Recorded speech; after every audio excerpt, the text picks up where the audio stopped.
എല്ലാവർക്കും സ്വാഗതം. ഈ റിവ്യൂ ഇഷ്ടപ്പെടുവാണെങ്കിൽ ഒന്ന് ലൈക്ക് ചെയ്തും സബ്സ്ക്രൈബ് ചെയ്തും ഹൈപ്പ് ചെയ്തും സപ്പോർട്ട് ചെയ്യണേ. അപ്പോൾ മുത്തശ്ശിയുടെ കാര്യങ്ങളൊക്കെ പറയുന്നുണ്ട് ഗംഗാധരൻ. എന്നിട്ട് ഗംഗാധരൻ പറയുന്നുണ്ട് ഈ കാര്യങ്ങളെല്ലാം അറിഞ്ഞു വെച്ചിട്ടാണ് ബാലേന്ദ്രൻ അവളോട് ഈ രീതിയിലെല്ലാം പെരുമാറിയത്. അതറിയാതെ അവൾ ഈ കാര്യങ്ങളെല്ലാം ഒപ്പിച്ചു വെച്ചു. ഇനി ഇതൊന്നും നടക്കുകയില്ല എന്നൊക്കെ പറയുമ്പോഴേക്കും ആകെ വിഷമമാട്ടോ മുത്തശ്ശിക്ക്. മുത്തശ്ശി സങ്കടപ്പെട്ട് ചോദിക്കുവാണ്, എടാ മോനെ, വൈജിക്ക് ഇതറിയാവോ എന്ന്. അന്നേരം ഗംഗാധരൻ പറയുന്നുണ്ട്, അവൾ ഇതറിഞ്ഞിട്ടുണ്ടെങ്കിൽ പിന്നെ ജീവിച്ചിരിക്കും എന്ന് തോന്നുന്നുണ്ട് അമ്മയ്ക്ക്. ആ നിമിഷം തീരും ബാലേന്ദ്രനുമായിട്ടുള്ള ബന്ധം.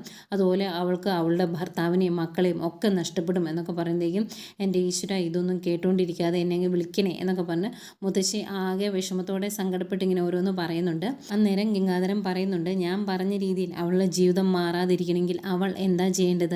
അവൾ തിരിച്ചു വന്നു കഴിഞ്ഞാൽ നല്ലൊരു ഭാര്യയാകണം, അതുപോലെ നല്ലൊരു അമ്മയാകണം, അതുപോലെ നല്ലൊരു കുടുംബിനിയാകണം, ആ കുടുംബത്തെ നന്നായി സ്നേഹിക്കണം. അങ്ങനെയൊക്കെ ആണെങ്കിൽ ബാലേന്ദ്രൻ്റെ കയ്യിലിരിക്കുന്ന ആ ബോംബ് അങ്ങ് നനഞ്ഞ പടക്കം പോലെ അങ്ങ് പോയിക്കോളും. അല്ലെങ്കിൽ അയാൾ ആ ബോംബ് പൊട്ടിക്കാൻ വേണ്ടി കാത്തിരിക്കും.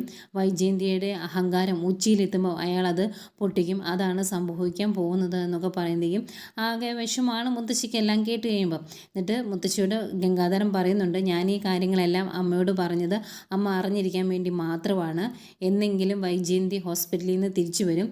അന്ന് അവളുടെ കൂടി അവളെ എരികേറ്റാതെ അവളെ തണുപ്പിക്കണം, അവളെ മാറ്റിയെടുക്കാൻ ശ്രമിക്കണം. അതിനു വേണ്ടിയാണ് ഞാൻ അമ്മയോട് ഇതെല്ലാം പറഞ്ഞത്.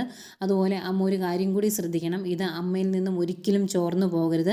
അങ്ങനെ ചോർന്നു പോയിട്ടുണ്ടെങ്കിൽ പിന്നെ എന്താ സംഭവിക്കാൻ പോകുന്നത് എന്ന് അമ്മയ്ക്കറിയാലോ. അങ്ങനെയൊന്നും ചെയ്യരുത് എന്നൊക്കെ പറയുമ്പോഴത്തേക്കും മുത്തശ്ശി പറയുന്നുണ്ട്, എനിക്കൊന്നും കേൾക്കണ്ടായിരുന്നു, എനിക്കൊന്നും അറിയണ്ടായിരുന്നു, ഇതൊന്നും എനിക്ക് സഹിക്കാൻ പറ്റില്ല എന്ന്. അപ്പോഴും ഗംഗാധരൻ പറഞ്ഞിട്ടില്ല അലീന വൈജയന്തിയുടെ മകളാണെന്ന്. ഗംഗാധരൻ പറഞ്ഞത് വൈജയന്തി തിരിച്ചു വരുമ്പം ബാലേന്ദ്രൻ്റെ മകളായ അലീനയെ സ്നേഹിക്കാൻ അവൾ പഠിക്കണമെന്നാണ്. അപ്പോൾ അതുകൂടെ അറിഞ്ഞിട്ടുണ്ടെങ്കിൽ മുത്തശ്ശിയുടെ കാറ്റ് പോയേനെ. ഇതെല്ലാം പറയുമ്പോഴും മുത്തശ്ശി ചോദിക്കുന്നുണ്ട്, എടാ അവൾ മാറുമോ, അവളുടെ സ്വഭാവം വെച്ച് അവൾ ഈ രീതിയിലൊക്കെ പെരുമാറുമോ എന്ന് ചോദിക്കുമ്പം ഗംഗാധരൻ പറയുന്നുണ്ട്, മാറിയേ പറ്റുള്ളൂ, അല്ലെങ്കിൽ നഷ്ടപ്പെടുന്ന അവളുടെ ജീവിതമായിരിക്കും എന്നൊക്കെ പറഞ്ഞിട്ട് മുത്തശ്ശി ഒന്ന് ആശ്വസിപ്പിച്ചിട്ടൂടെ ഗംഗാധരൻ റൂമിൽ നിന്ന് അങ്ങ് പോകുന്നു. പോയി കഴിയുമ്പോഴും മുത്തശ്ശി ഓരോന്ന് ഓർത്തിങ്ങനെ വിഷമിച്ചിരിക്കുവാണ്. പിന്നെ കാണിക്കുന്നത് മൂന്ന് ആങ്ങളമാരുടെ ഡൈനിങ് ടേബിളിൽ നിന്ന് സംസാരിക്കുവാണ്, ഇനി എങ്ങനെ കാര്യങ്ങൾ മുന്നോട്ട് കൊണ്ടുപോകാം എന്ന്. ഗംഗാധരൻ പറയുന്നുണ്ട്, 2-3 ദിവസം കൊണ്ട് തിരിച്ചു പോകാം എന്ന് കരുതിയാണ് ഞാൻ ഇങ്ങോട്ട് വന്നത്. പക്ഷേ ഇവിടുത്തെ ഓരോ പ്രശ്നങ്ങൾ കാണുമ്പോൾ എനിക്ക് പെട്ടെന്ന് തിരിച്ചു പോകാനും പറ്റുന്നില്ല എന്നൊക്കെ പറയുമ്പം രാജീവൻ പറയുന്നുണ്ട്, ഇപ്പം ഗംഗേട്ടനെ ജോലിക്കൊന്നും പോകണ്ടല്ലോ, ഞങ്ങളുടെ കാര്യമൊന്നും ഓർത്ത് നോക്കി, ഇപ്പം തന്നെ എത്ര ലീവാണ് എടുത്തേക്കുന്നത്. ഇനി തിരിച്ച് ചെന്നിട്ടുണ്ടെങ്കിൽ ആ ലീവ് എടുത്തതിൻ്റെ എല്ലാം എക്സ്പ്ലനേഷൻ കാണിക്കണം. അങ്ങനെ ഞങ്ങളുടെ ജീവിതം ആകെ പ്രതിസന്ധിയിലേക്ക് ആവുകയാണ്, ഞങ്ങൾക്ക് രണ്ടുപേർക്കും ജോലിക്ക് തിരിച്ച് കയറണ്ടേ എന്നൊക്കെ ചോദിക്കുന്നുണ്ട്. അന്നേരം ഗംഗാധരൻ പറയുന്നുണ്ട്, എടാ ജോലി ഇല്ലെന്നേ ഉള്ളൂ, ഞാൻ മാലിന്യം പൂനെയിലാക്കിയിട്ടാണ് പോകുന്നത്, ഞാൻ ചെന്നിട്ട് വേണം ഞങ്ങൾക്ക് ഒരുമിച്ച് നീലഗിരിയിലേക്ക് പോകാൻ. 2-3 മാസമായില്ലേ വീട് അടച്ചിട്ടിട്ട് എന്ന് ചോദിക്കും. രാജീവൻ പറയുന്നുണ്ട്, വീട് അടച്ചിട്ടു എന്ന് കരുതി പ്രശ്നമൊന്നുമില്ലല്ലോ, അവിടെ സെർവൻസ് ഇല്ലേ, അവരെല്ലാവരും അത് ക്ലീനാക്കി ഗാർഡനൊക്കെ നനച്ച് വീട് വൃത്തിയാക്കിയല്ലേ വെച്ചേക്കുന്നത്, അതുപോലെയാണോ ഞങ്ങളുടെ അവസ്ഥ? ഞങ്ങൾക്ക് തിരിച്ചു പോയേ പറ്റുള്ളൂ, അതുകൊണ്ട് ഞങ്ങൾ പോയാലും ഗംഗേട്ടൻ ഇവിടെ വേണം, ഇവിടെ എല്ലാ കാര്യങ്ങളും ഒരു പരുവത്തിനാക്കിയതിന് ശേഷമേ ഗംഗേട്ടൻ തിരിച്ചു പോകാവുള്ളൂ എന്നൊക്കെ പറയുന്നുണ്ട്. അതുപോലെ ശിവൻ പറയുന്നുണ്ട്, ഗംഗേട്ടൻ സംസാരിച്ചാൽ മതി ബാലേന്ദ്രനോട്, ഞങ്ങൾ സംസാരിച്ച് ശരിയാകുകയില്ല, ഗംഗേട്ടനുമായിട്ടാകുമ്പോൾ വലിയ പ്രശ്നങ്ങൾ ഉണ്ടാകില്ല എന്നൊക്കെ പറയുന്നു. എന്നിട്ട് ശിവൻ പറയുവാണ്, ഇവിടെ നമ്മുടെ പ്രശ്നം ബാലേന്ദ്രനോ അലീനയോ ഒന്നുമല്ല, വൈജയന്തിയാണ്, അവളാണ് ഈ പ്രശ്നങ്ങൾ മൊത്തം ഉണ്ടാക്കിയത് എന്ന് പറയുവാണ്. അതുപോലെ രാജീവനും പറയുന്നുണ്ട്, അത് തന്നെ, അവൾക്ക് മര്യാദയ്ക്ക് ഇരുന്നാൽ മതിയായിരുന്നു, അവൾ ഇതെല്ലാം കുത്തിപ്പൊക്കി ഈ പരുവത്തിനാക്കി. അവൾ മര്യാദയ്ക്ക് അലീനയുടെ തലയിൽ കയറാൻ ചെല്ലാതെ ഇരിക്കുമായിരുന്നെങ്കിൽ ആ പെങ്കൊച്ച് എന്തെങ്കിലും ചെയ്യുമായിരുന്നോ? അത് എല്ലാവരുടെയും കാര്യങ്ങൾ നോക്കി, എല്ലാവരെയും സ്നേഹിച്ച് ആ കുടുംബവും നോക്കി ഒരു ദാസിയെപ്പോലെ അതൊരു പാവമായിട്ട് അവിടെ നിന്നേനെ. ഈ കാര്യങ്ങളെല്ലാം അറിഞ്ഞു വെച്ചിട്ടും അവൾ എന്തെങ്കിലും വിളിച്ച് പറഞ്ഞോ? എല്ലാം സഹിച്ച് അവിടെ നിന്ന് ആ പെങ്കൊച്ചിൻ്റെ തലയിൽ കയറാൻ പോകേണ്ട വല്ല കാര്യം ഉണ്ടായിരുന്നു എന്നൊക്കെ 2 ആങ്ങളമാരോട് ഇരുന്ന് പറയുവാണ്. ഇതിനു മുമ്പ് ഇവരിങ്ങനെ എല്ലാം സംസാരിച്ചത്. ഏതായാലും ഇത് കേട്ട് കഴിയുമ്പം ഗംഗാധരൻ പറയുന്നുണ്ട്, അങ്ങനെ ഒരു ദാസിയെപ്പോലെ കഴിയേണ്ട ആളല്ല അലീന, വിധി എന്ന് പറയുന്ന ഒരു സാധനമില്ലേ, അത് എന്നും ഒരേപോലെ ആയാൽ ശരിയാകിയല്ലോ എന്നൊക്കെ പറയുന്നുണ്ട്. ഇവരിങ്ങനെ സംസാരിച്ചുകൊണ്ട് നിൽക്കുന്നേക്ക് അങ്ങോട്ടേക്ക് കമല വരുന്നു. എന്നിട്ട് പറയുവാണ്, നിങ്ങളിവിടെ നിന്ന് സംസാരിച്ചു, എനിക്ക് കുഴപ്പമൊന്നുമില്ല, ബാലേന്ദ്രനുമായിട്ട് നിങ്ങൾ കോംപ്രമൈസ് ആയ സ്ഥിതിക്ക് അവൻ്റെ 2 കുട്ടികളെ ഇവിടെ കൊണ്ടുപോകുന്ന ചിലവിന് കൊടുക്കേണ്ട കാര്യമുണ്ടോ നമുക്ക്, അവരെ അങ്ങ് പറഞ്ഞു വിട്ടാൽ എന്താ കുഴപ്പം എന്ന് ചോദിക്കുവാണ്. അന്നേരം ശിവൻ പറയുന്നുണ്ട്, ഞാനൊരു നേർച്ച നേർന്നായിരുന്നു ബാലേന്ദ്രൻ്റെ 2 മക്കളെയും ഇങ്ങോട്ട് കൊണ്ടുവന്ന് ഒരു 10-16 ദിവസം ഭക്ഷണമൊക്കെ കൊടുത്ത് ഗുണപാഠങ്ങളൊക്കെ പറഞ്ഞു കൊടുത്ത് എൻ്റെ കൂടെ നിർത്തിച്ചേക്കാം എന്ന് ഞാൻ വഴിപാട് നേർന്നായിരുന്നു, നിനക്ക് എന്തെങ്കിലും ബുദ്ധിമുട്ടുണ്ടോ എന്ന് ചോദിക്കും.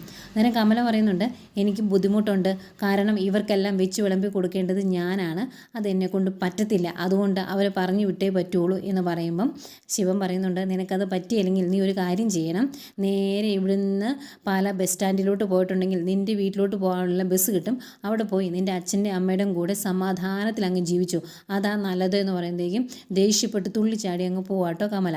അന്നേരം ശിവൻ അവിടെ നിന്ന് ഉറക്കെ പറയുന്നുണ്ട്, അതേ ഒരു ഫോൺ എടുത്ത് വിളിച്ചിട്ടുണ്ടെങ്കിൽ ഭക്ഷണം വീട്ടിലെത്തുന്ന കാലമാണിത്, അതുകൊണ്ട് ഞാൻ അടുക്കളയിൽ ഇല്ലെങ്കിൽ അങ്ങ് മറിച്ച് കളയും എന്ന് പറഞ്ഞ് അങ്ങ് ഭയപ്പെടുത്താനൊന്നും വരണ്ട എന്ന് ശിവൻ വിളിച്ചു പറയുന്നുണ്ട്.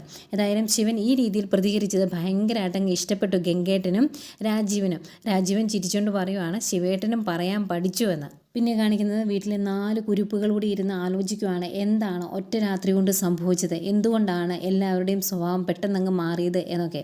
ബബിത പറയുന്നുണ്ട്, ഒറ്റ രാത്രി കൊണ്ടാണ് എല്ലാം തലകീഴായി മറിഞ്ഞത്, എന്താ സംഭവിച്ചത് എന്ന് നമുക്കറിയത്തില്ലല്ലോ, അവരോട് ചോദിക്കാനും പറ്റില്ലല്ലോ എന്നൊക്കെ ബബിത പറയുന്നുണ്ട്. അതുപോലെ ആകെ സങ്കടത്തിലാണ് രോഹിത്തും ഹരിയും ഒക്കെ, കാരണം ഇനി ഒരു സുപ്രഭാതത്തിൽ അലീനെ സ്നേഹിക്കണം, അവളെ സഹോദരിയായിട്ട് കാണണം എന്നൊക്കെ പറയുന്നത് അവർക്കങ്ങ് ഉൾക്കൊള്ളാൻ പറ്റുന്നില്ല. ബബിത പറയുന്നുണ്ട്, എനിക്ക് അലീനയുമായിട്ടുള്ള വൈരാഗ്യം ഇനി ഒരിക്കലും മാറില്ല, എനിക്ക് അവളെ കാണുന്നത് തന്നെ ദേഷ്യമാണ് എന്നൊക്കെ ബബിത പറയുന്നുണ്ട്. അന്നേരം ഹരിയും പറയുന്നുണ്ട്, ബബിത പറഞ്ഞ നേരാണ്, ഒറ്റ രാത്രി കൊണ്ടാണ് എല്ലാം തലകീഴായി മാറിഞ്ഞത്, അതെന്തുകൊണ്ടാണ് എന്ന് നമ്മൾ അറിയണം എന്ന് പറയുമ്പം ബബിത ചോദിക്കും, എങ്ങനെ അറിയാനാ, അവരോട് പോയി ചോദിച്ചിട്ടുണ്ടെങ്കിൽ അവർ കുറേ സാരോപദേശം നമ്മുടെ തലയിൽ വെച്ച് തരും, അല്ലാതെ എന്തെങ്കിലും കാര്യം തുറന്നു പറയുമോ എന്ന് ചോദിക്കുവാണ്. അന്നേരം രോഹിത് പറയുന്നുണ്ട്, ഇവിടെ ക്രൈമൊന്നും നടന്നിട്ടില്ലല്ലോ ഇതിന് മാത്രം അന്വേഷിക്കാൻ, എന്തായാലും എന്തോ സംഭവിച്ചു, അതറിയാൻ ഇനിയിപ്പോൾ എന്താ മാർഗം എന്നൊക്കെ ഇങ്ങനെ ചോദിക്കുന്നു. അന്നേരം രഞ്ജു പറയുന്നുണ്ട്, നിങ്ങളിവിടെ ചർച്ച ചെയ്യുമോ, CBI അന്വേഷണം നടത്തുമോ, എന്ത് വേണമെങ്കിലും ചെയ്തു, എന്നെക്കൊണ്ട് ഇതിനൊന്നും പറ്റത്തില്ല, ഞാൻ പോവുകയാണ് എന്ന് പറയും. ഞാൻ ബബിതയും വിളിച്ചുകൊണ്ട് രഞ്ജു അങ്ങ് പോയി കഴിയുമ്പോൾ ഇനി എങ്ങനെയാണ് ഇതിൻ്റെ ഉള്ളിലുള്ള സത്യം അറിയേണ്ടത് എന്ന് കരുതി ഇങ്ങനെ പരസ്പരം മുഖത്തോട്ട് നോക്കിയിരിക്കുന്ന ഹരിയും രോഹിത്തിനെയും കാണിക്കുന്നുണ്ട്. പിന്നെ കാണിക്കുന്നത് ടോണിയാണ്, ഷെറിൻ്റെ ഭർത്താവ് ടോണിയില്ലേ, അപ്പോൾ ടോണിയാണ് കാണിക്കുന്നത്. ടോണി ഒരാഴ്ചത്തെ കറക്കമൊക്കെ കഴിഞ്ഞ് വീട്ടിലോട്ട് തിരിച്ചു വന്നു.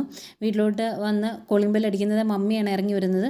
മമ്മി ഒരു ചെറിയ പരിഭവമൊക്കെ പറയുന്നുണ്ട്, ഇന്നലെ രാത്രി വരും എന്ന് കരുതി ഞങ്ങൾ 12 മണി വരെ നോക്കിയിരിക്കുമായിരുന്നു, അങ്ങനെ വരുന്നില്ലെങ്കിൽ നിനക്ക് പറയാൻ മേലായിരുന്നു എന്നൊക്കെ ചോദിച്ച് ചെവിയെ പിടിച്ചൊരു കിഴുക്കൊക്കെ കൊടുക്കുന്നുണ്ട്. അന്നേക്കും പപ്പ ഇറങ്ങി വരും. അന്നേരം പപ്പയും ഇത് തന്നെ ചോദിക്കുന്നുണ്ട്. അന്നേരം ഞാൻ എൻ്റെ ഒരു ഫ്രണ്ടിനെ കാണാൻ വേണ്ടി മൂന്നാർ വരെ പോയായിരുന്നു, അവിടെ വെച്ച് എൻ്റെ ഫോണും കേടായി, അതുകൊണ്ടാണ് ഞാൻ വിളിച്ച് പറയാതിരുന്നത്, ഫോൺ ഇവിടെ വന്നിട്ട് നന്നാക്കാം എന്ന് കരുതി എന്നൊക്കെ പറയുന്നു. അന്നേരം വരാതിരുന്നതിൻ്റെ ദേഷ്യമൊക്കെ ഉണ്ട് കേട്ടോ, കുഞ്ഞൊരു പരിഭവമുണ്ട് അച്ഛൻ്റെ അമ്മയുടെ മുഖത്ത്.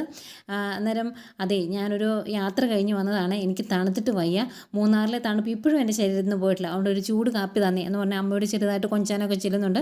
കയറി വാ എന്ന് പറഞ്ഞ് മമ്മി അകത്തേക്ക് കൂട്ടിക്കൊണ്ട് പോവാണ് ടോണിയെ.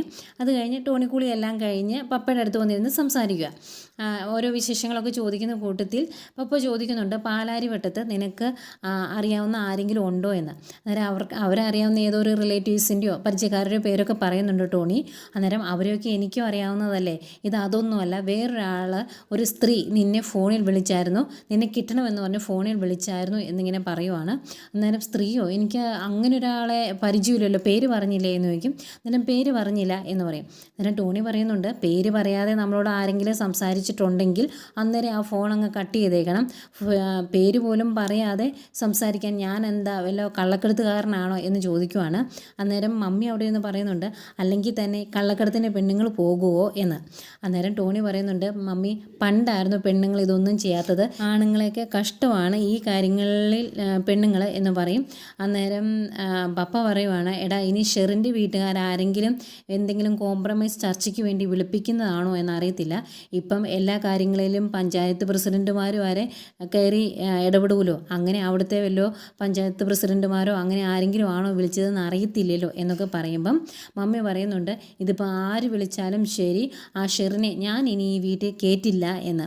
എന്നിട്ട് ടോണി പറയുന്നുണ്ട് അങ്ങനെ വീട്ടിലോട്ട് തിരിച്ചു കൊണ്ടുവരാൻ വേണ്ടി അല്ലല്ലോ മമ്മി ഞാൻ അവളുടെ വീട്ടിൽ കൊണ്ട് ഉപേക്ഷിച്ചത്.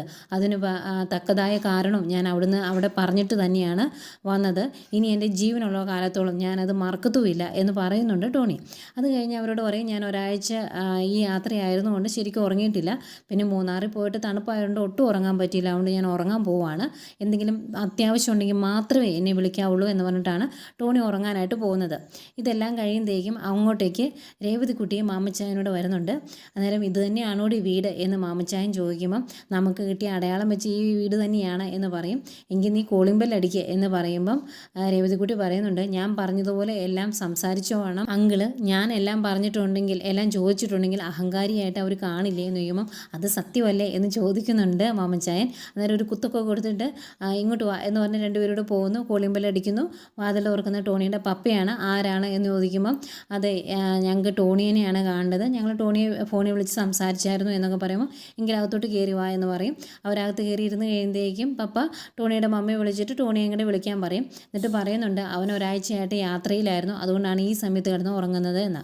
ഏതായാലും ടോണി വരും. ടോണി വന്ന് കഴിയുമ്പോൾ ഇവരെ പരിചയമില്ലല്ലോ. അതുകൊണ്ട് എനിക്ക് നിങ്ങളെ അങ്ങ് പരിചയമില്ലല്ലോ, ആരാ നിങ്ങൾ എന്ന് ചോദിക്കുമ്പം പപ്പ പെട്ടെന്ന് പറയും ഇവർ ഫോണിൽ നിന്നെ വിളിച്ചായിരുന്നെന്നാണല്ലോ പറഞ്ഞത് എന്ന് പറയും. അന്തേക്കും മമ്മി അവിടെ നിന്ന് ചോദിക്കും നിങ്ങളാണോ ഇന്നാൾ പാലാരി വട്ടത്തുനിന്ന് ഫോണിൽ വിളിച്ചതെന്ന് ചോദിക്കും. അന്നേരം അതേ എന്ന് പറയും.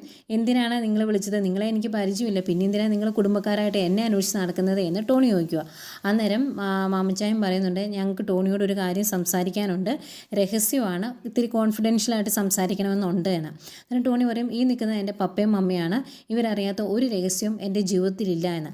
അന്നേരം മാമച്ചായൻ പറയുന്നുണ്ട് പക്ഷേ ഞങ്ങൾക്ക് അങ്ങോട്ട് പറയാനുള്ളത് ഒരു രഹസ്യമാണ്, അത് ഞങ്ങൾ ടോണിയോട് പറയും, ഞങ്ങൾക്ക് കുറച്ച് കാര്യങ്ങളൊക്കെ അറിയാനുണ്ട്.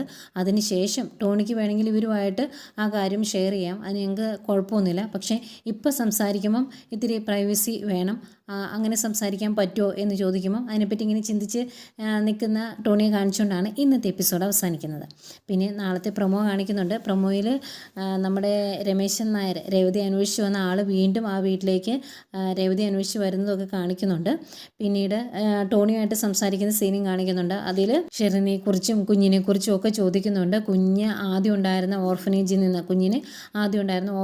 നിന്ന് വിവാഹത്തിന് ശേഷം അവരുടെ വീട്ടുകാർ മാറ്റി എന്ന് പറയുമ്പോൾ അത് എവിടേക്കാണ് മാറ്റിയതെന്ന് അറിയാവോ എന്നൊക്കെ ചോദിക്കുമ്പോൾ ടോണി ചോദിക്കുന്നുണ്ട് എന്തിനാ കണ്ടുപിടിച്ചിട്ട് നിങ്ങൾക്ക് കൊണ്ടുപോയി വളർത്താനാണോ എന്നൊക്കെ ചോദിക്കുന്നുണ്ട്. ടോണിക്ക് ആകെ സങ്കടമാകുന്നുണ്ട് അതിനെപ്പറ്റി സംസാരിക്കുമ്പോഴൊക്കെ. ഏതായാലും അവർക്ക് ചോദിക്കാനുള്ളതൊക്കെ ചോദിച്ചിട്ട് അവർ തിരിച്ചു പോരുന്നു. വീട്ടിൽ വന്നതിന് ശേഷം രേവതിക്കുട്ടി മാമച്ചായനോടും ഗ്രേസിയമ്മയോടായിട്ട് പറയുന്നുണ്ട് നിങ്ങൾ പേടിക്കൊന്നും വേണ്ട, നമ്മൾ ടോണിച്ചായനെ പിടിച്ച് തന്നെ ഷെറിൻ ചേച്ചിയുടെ കുഞ്ഞിലേക്ക് എത്തുമെന്ന്. ഏതായാലും ഇതൊക്കെയായിരുന്നു ഇന്നത്തെ എപ്പിസോഡിൽ കാണിച്ചത്.